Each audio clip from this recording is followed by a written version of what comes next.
Operation hot spot domination के तहत Rewari police की बड़ी कार्रवाई। बता दें कि इसी अभियान के अंतर्गत सीआईए रेवाड़ी ने टैक्सी चालक को गोली मारकर गाड़ी व नकदी लूटने के सनसनीखेज मामले का चंद घंटों में खुलासा करते हुए 2 आरोपियों को गिरफ्तार कर लिया है। पुलिस के मुताबिक बीती रात दिल्ली जयपुर हाईवे पर बनीपुर चौक के पास 2 बदमाशों ने टैक्सी चालक संजय कुमार को पिस्तौल के बल पर लूट लिया था। विरोध करने पर चालक की जांघ में गोली मार दी गई थी। आरोपी चालक से 18,000 रुपये और मोबाइल फोन लूटकर उसकी गाड़ी लेकर फरार हो गए थे।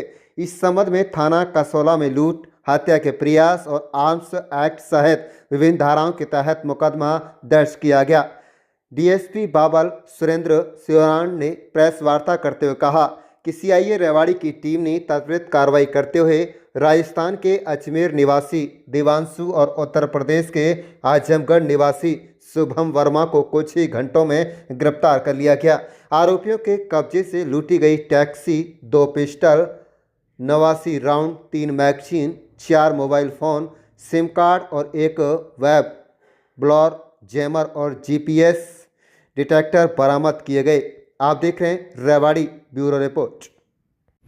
ये सुबह करीब 6 बजे हमें कंट्रोल रूम के माध्यम से सूचना मिली थी कि एक लड़का जिसके गोली लगी है वो सिविल हॉस्पिटल रेवाड़ी में एडमिट हुआ है और उसने बताया है कि मेरी गाड़ी किसी ने छीनी है और मेरे ऊपर फायर किया है, जिस पे तुरंत हमारी सीआईए की टीम और एसएचओ साहब हॉस्पिटल पहुँचे।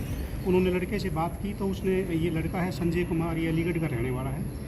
इसने बताया कि जी मेरे पास ओला की फ्रेंचाइजी है और उसी के अंडर में अपनी गाड़ी चलाता हूँ। तो कल रात को करीब 1 बजे पुरानी दिल्ली रेलवे स्टेशन से मेरी गाड़ी बुक की गई थी और जयपुर के लिए बुक की थी। वहाँ से ये गाड़ी लेके चले तो नज़दीक बनीपुर चौक इन्होंने इससे गाड़ी छीनने की कोशिश की। इनकी कनपट्टी में पिस्टल लगाया। इसने थोड़ा बहुत विरोध किया तो उस विरोध स्वरूप इसके ऊपर फायर किए, जो इसके दाहिने पैर में गोली लगी। तुरंत सभी टीमें एक्टिव हुई और नाकाबंदी वगैरह की गई और लोकेशन और बाकी टेक्निकल हेल्प की मदद से दोनों अक्यूज्ड जिन्होंने इस वारदात को अंजाम दिया था उनको पकड़ने में हमारी सीआईए टीम और थाना की टीम ने कामयाबी हासिल की। सर कौन लोग हैं, कहाँ के रहने वाले? इसमें 2 लोग हैं। एक तो देवांशु नाम का लड़का है, ये इसका अपना अजमेर का रहने वाला है। एक शुभम वर्मा है, ये अपना आजमगढ़ का रहने वाला है। बरामदगी की बात करें तो क्या सब बरामद? इनसे जो गाड़ी छीनी गई थी वो बरामद हुई है। उसके अलावा इनसे करीबन 89 रोंद जो हैं, जिंदा रोंद, वो बरामद हुए हैं। 2 पिस्टल बरामद हुए हैं। 3 इनसे मैगजीन बरामद हुई हैं। इसके अलावा इनसे कुछ अलग टाइप के इंस्ट्रूमेंट भी बरामद हुए हैं, जिनमें से एक जीपीएस डिटेक्टर है, एक वेव ब्लॉकर जिसको आम भाषा में जैमर कहते हैं वो बरामद हुआ है। 4 इनसे मोबाइल बरामद हुए हैं। कुछ इनसे सिम बरामद हुई हैं, जिनके बारे में अभी इन्वेस्टिगेशन की जा रही है। बैकग्राउंड क्या है इन लोगों का? जो लड़का अजमेर का रहने वाला है देवांशु, ये पढ़ा लिखा लड़का है और फिलहाल ये पीएचडी कर रहा है जयपुर से। और दूसरा लड़का जो शुभम वर्मा है आजमगढ़ का, ये भी पढ़ा लिखा लड़का है। ये एमए करके और यूजीसी नेट की तैयारी कर रहा है। आखिर पुलिस कैसे पहुंची इन लोगों तक वारदात को? ये तो हमारा इन्वेस्टिगेशन का विषय है, इसको हम ज़्यादा डिस्क्लोज जो कैब बुक की थी कोई ऐप से? टेक्निकल हेल्प की वजह से हम इन तक पहुँचने में कामयाब हुए। जो कैब बुक की थी कोई ऐप से बुक की थी या कैसे?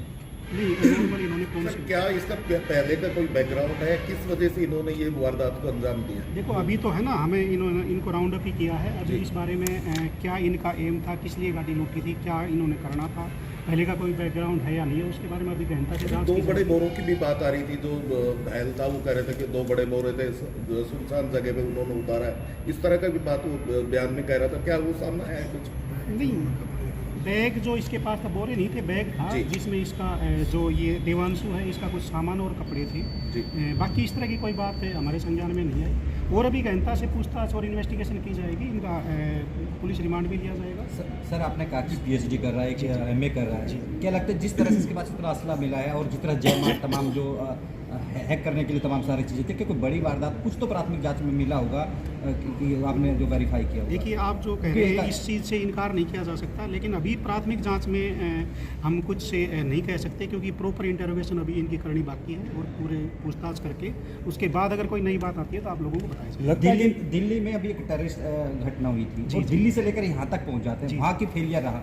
तो किस तरह से देखते हैं पूरे इंसिडेंट को, दिल्ली से लेकर पुराने दिल्ली रेलवे स्टेशन, कोई टारगेट रहा होगा, प्राथमिक तरह से कुछ रहा होगा? नहीं, अभी की पूछताछ में ऐसी बात नहीं आई है। बाकी मैं आपको बता ही रहा हूँ कि अभी ये प्रारंभिक इन्वेस्टिगेशन ही हुई है। इनको अभी गिरफ्तार किया गया है। मुकदमे कुछ वेरीफाई अब तक कुछ हुआ इनके खिलाफ? नहीं, इनका रिकॉर्ड लिया जा रहा है, अजमेर से और आजमगढ़ से रिकॉर्ड लिया जा रहा है। अभी हम बहुत कोई कंक्रीट चीज़ पे नहीं पहुंचे हैं। अभी पूरी पूछताछ की जाएगी, उसके बाद अगर कोई बात ऐसी सीरियस बात आती है तो आप लोगों से और लोगों के तार भी जुड़े हो सकते हैं इन लोगों से, किसी बड़े गिरोह के साथ। देखो अभी तक ऐसी बात नहीं आई है। बाकी मैं बता ही रहा हूँ कि इन्वेस्टिगेशन अभी प्रॉपर की जाएगी। एक ये जब इसने वहाँ पे वो जो पेशेंट था जहाँ से उन्होंने फेंका जिसको गोली मार के, उससे पूछा कि क्या आप वहाँ पर अस्पताल पहुँच गए, कि एक मानवता इनके साथ, हालांकि अपराधी है, मानवता तो क्या जी, दिखाई, ये क्या था इनका, ये जिस तरह से फ़ोन करके उन्होंने पूछा उससे कि आप हॉस्पिटल पहुँच गए क्या?